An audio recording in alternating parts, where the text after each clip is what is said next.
నమస్తే అందరికీ. నేను ఇలా బయటికి పోతాను. పచ్చని పొలాలు, గంగ స్నానం వచ్చినాం.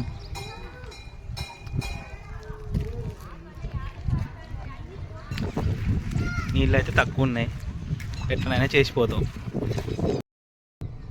ఇక్కడ బాగానే కొబ్బరికాయలు అయితే కొట్టారు. కొబ్బరికాయలు పట్టుకొని పోదాం, కొబ్బరికాయలు చక్కెర. ఇక మా వాడు కొబ్బరికాయలు తీసుకోవాలంటారు.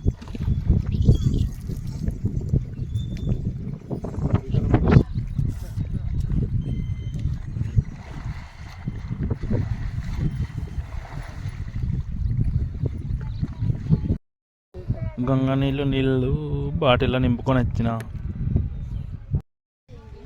శివుడు చూడండి ఎంత బాగుందో. ఫాస్ట్ ఫుడ్ తినైతే ఇంటికి పోయినాం.